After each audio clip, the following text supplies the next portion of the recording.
We are now going to try to replace the carburetor jets and a Chinese Tornado 250cc ATV. The first thing we do is turn off the fuel. This thing's hard. Next, we're gonna disconnect the crankcase air hose to the air filter. This is the air filter assembly. This is the hose we're gonna disconnect. There's a little clamp on it. Pop it off and pull. Okay, that one's out. Hose disconnected. Stop. Now we are gonna disconnect the air assembly from the carburetor. Okay. The air assembly is disconnected from the carburetor. Okay. We are now disconnecting the fuel line from the carburetor. Fuel line is disconnected. There are a couple drops of fuel that are spilling, but that's not a big problem. There are bolts on each side of the carburetor. Nice. We're going to unscrew them and we'll remove the carburetor from the engine. Carburetor nuts are off. There's one. This is the second carburetor nut and it is now off.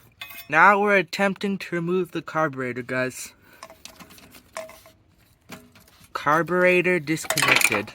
We are now attempting to disconnect the accelerator cable.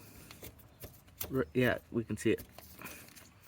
Note the long slot in the carburetor slide.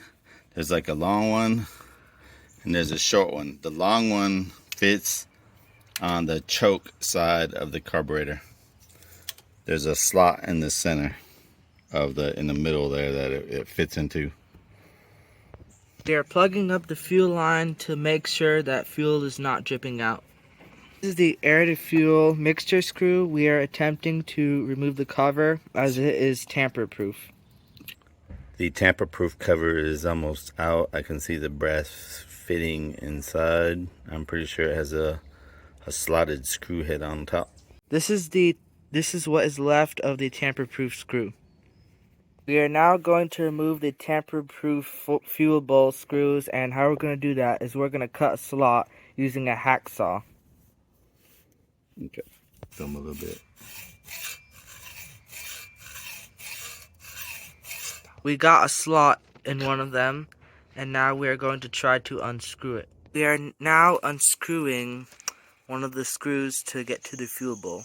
We're going to repeat the process with the other two screws. One there and one in the back. This is how you bang screws to get it open if it's stuck. Guys, this is a moment of truth. We're gonna try to see if the thing will lift open. It looks like it is. Yes, that is what the inside of a carburetor looks like.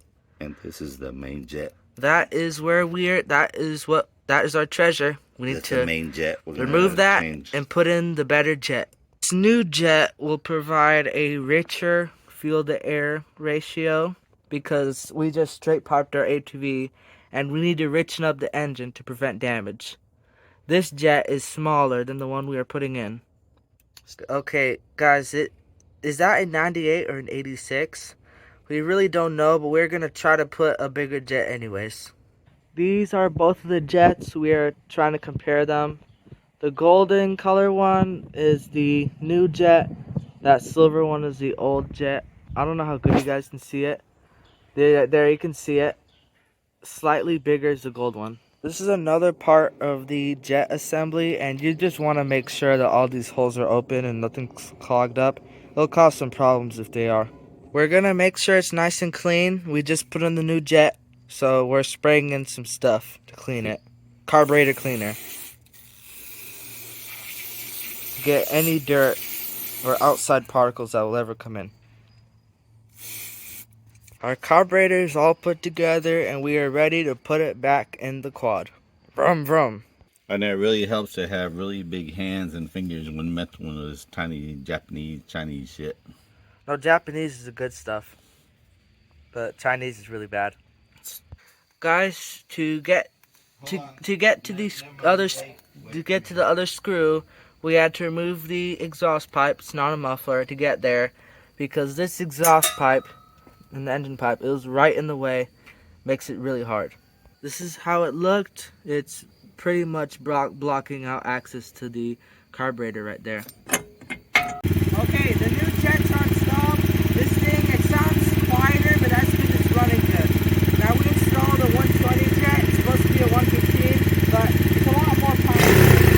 Now, I'm gonna just wait for a second because there's a mailman. I don't want to drive with that door.